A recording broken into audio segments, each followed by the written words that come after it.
Ricky Tomlinson.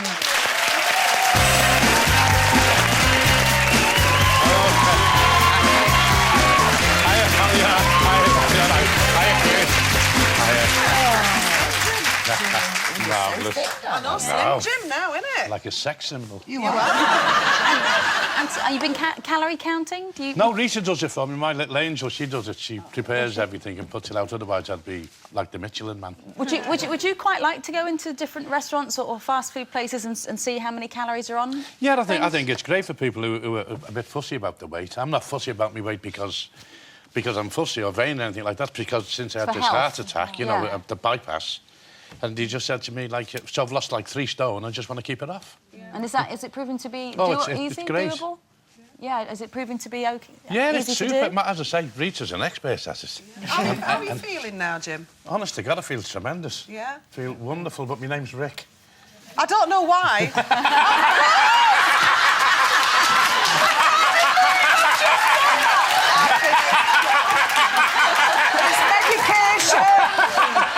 She's on medication. I'm sorry, Rick. Give us a cup of what she's drinking.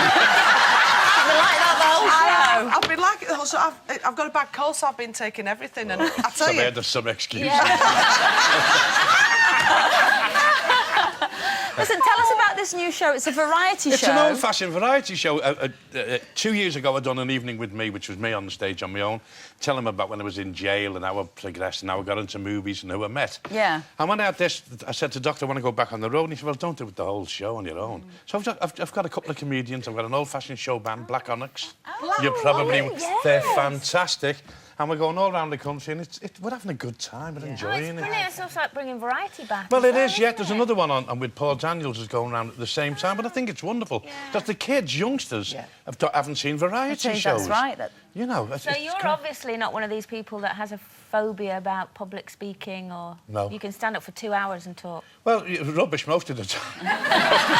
But no, I haven't got a phobia. I love it, and I do quite a bit of charity work. I'm very fortunate, and you always have to speak for a few minutes at them. And as long as you know what you're talking about or what the particular charity's about, I think it's great. But you know what? I do notice. So someone before said about Tony Blair being a good speaker. Yes. I think he's crap.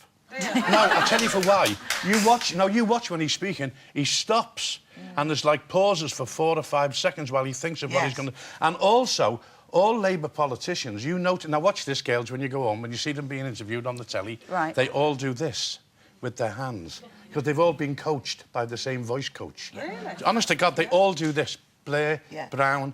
And don't you think it's also... They're not reading their notes off their hands, are they? What makes a great speaker is that it's from the heart. You make the notes, but the speaking is about the heart. And if you haven't got any heart, you ain't going to speak from the heart, are you? No, I was speaking at a meeting. It was a political meeting. It's a couple of weeks ago at Red Lion Square, you know, and it was fantastic. 2,000 people there. The police turned people away. And they'd come to hear the main speaker, who's not everyone's favourite cup of tea, but I'm talking about speakers. He got a standing ovation for like 10 minutes, and that was Arthur Scargill.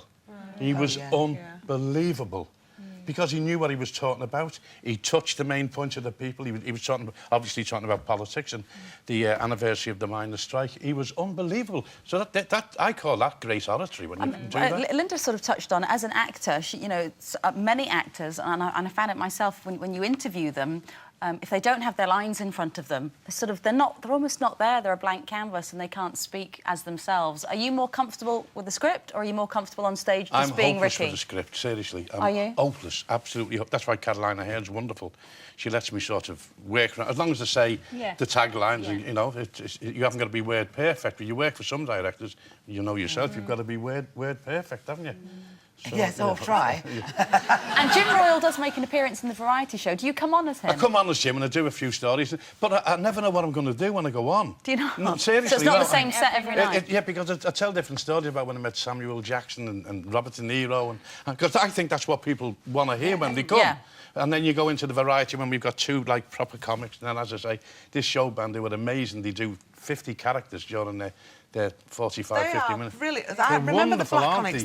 I'm so glad they've been together back on. 30 years. They have. Fantastic band. Fantastic, honest to God. And people love it. But I know this sounds a bit flannelly, but honestly, the best part of the show for me is when the show finishes, I go front of house and spend half an hour, 3/4 of an hour posing for photos and signing a few autographs and doing that. And everywhere I've been, and this is we're into our 3rd year now, I've never gone to a theatre and there's someone in the audience hasn't been from Liverpool. Oh, really? And that's great. We were in Dorset on Saturday or whatever it was, Thursday, and a guy come up and I thought, oh, there's no one here from Liverpool, I'm disappointed. This guy come up and said, don't you remember me, Rick? And so, blinking, that was made up, chuffed.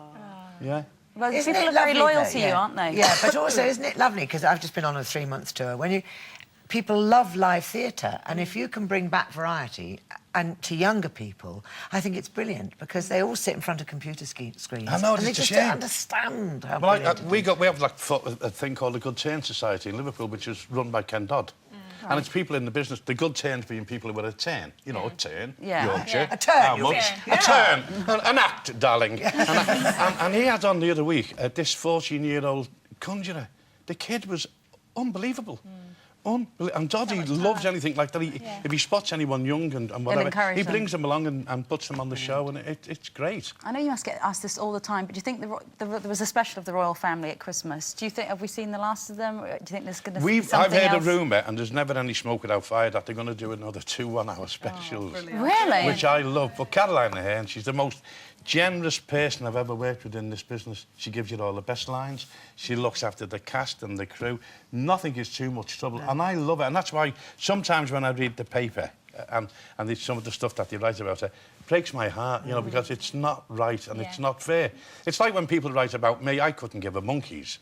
I'm too long in the tooth to be worrying about what people write about me. But if you write about your family or people, you know, then it hurts a bit, doesn't it? Yeah. Right, so you're all over the country, you're touring until November, and it's called Ricky Tomlinson's... Laughter Show. The All Laughter New Show. Laughter Show. Laugh, yeah. Thanks for joining us, Ricky. Pleasure. Ricky Tomlinson, Thank you very everyone.